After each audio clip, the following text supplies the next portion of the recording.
And welcome. I still don't have a new opening for my videos because the opening I did have was the opening for my wife and myself, but so I still need a new opening. Um, I want to talk about the blank hits the fan kind of stuff. Uh, One of the subjects that I've been wanting to make a video on concerning bugging out, survivalism, uh, what hits the fan, that kind of stuff, deals with firearms. And I have mixed feelings or mixed opinions about having, a huge arsenal of guns because you can only carry so much at one time.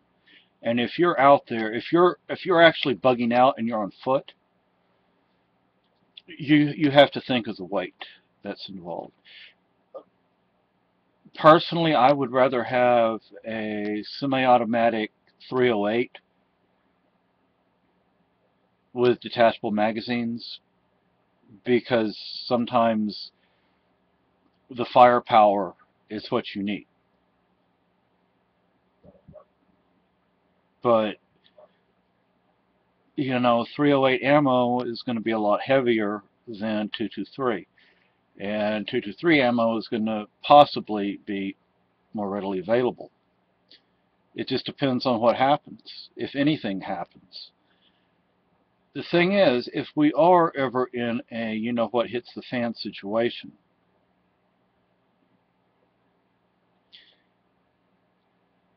it would be a good idea to have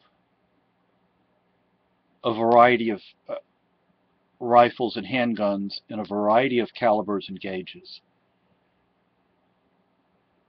Simply because, the 223 ammo, it's going to go fast. The 9mm, the 40 caliber, the 45 caliber, 380, that's all going to go fast. The more common calibers are going to go fast. I mean, the ammunition is going to go fast. So having some guns with less popular calibers would actually be a good idea. Because look, you can have what is it? People say you should have 10,000 rounds of ammunition.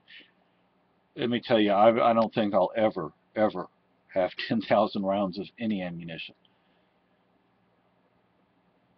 But I mean, maybe that's a goal to shoot for. The thing is, eventually you're going to use it all. You will eventually use it. Yes, you can reload, but how many times can you reload a shell? Eventually, it's not going to be reloadable anymore. So having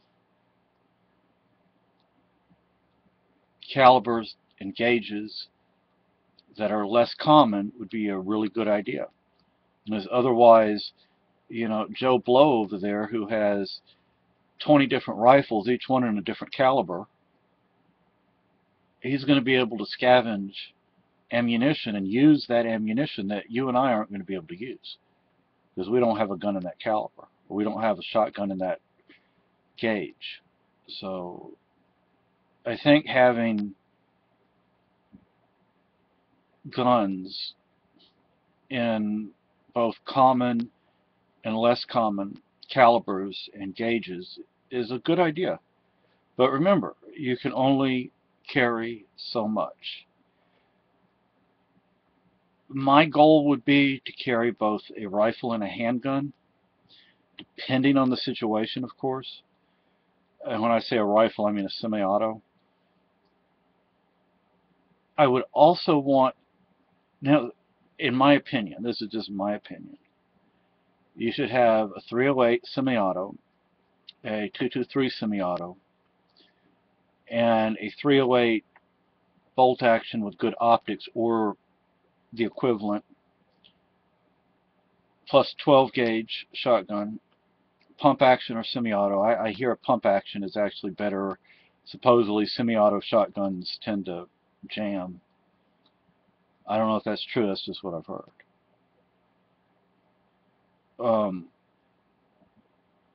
And then having, I'd say, a 380, 40, 45, and 9mm handguns, and a 22 rifle and a 22 handgun. I think that would be a good basic arsenal. Well, who knows? I mean, hopefully nothing ever happens. Considering that, how do you say, I've been aware of survivalism since the late 70s. I've been involved with it for many years to some degree or another, and nothing's happened. At least all these predictions that people have never come true. Thing is, you never know when something is going to happen. I mean, look at Hurricane Katrina. You know, there was, I don't remember the name of the hurricane. It hit us up here in New England, and there's a road that goes, I think it's Route 9, that goes straight across Vermont through southern Vermont, and that whole road was out for like a year. So, you know, there are all sorts of reasons to be a prepper. You know, there could be a government, military sort of takeover or something, martial law. There could be a natural disaster. There could be man-made disaster. There could be disease. I mean, think of earthquakes. Think of Hurricane Katrina. Think of the 1900 hurricane in Galveston. The 1900 earthquake, was it 1900 earthquake in San Francisco? The Great Chicago Fire. You know, these things do happen. These disasters do happen. Think of the, you know, the plague, what was it, the Spanish flu that hit. You know, so you do want to be able to deal with situations. And you may not, I mean, a gun can be used for all sorts of reasons. It can be used to signal. You know, people can hear the gun and they're like, okay, so somebody somewhere around here. It can be used to procure food. It can be used in self-defense. But no matter what, remember, you can only carry so much. And for some of us, our bug-out bags have to be more than what it might be for other people.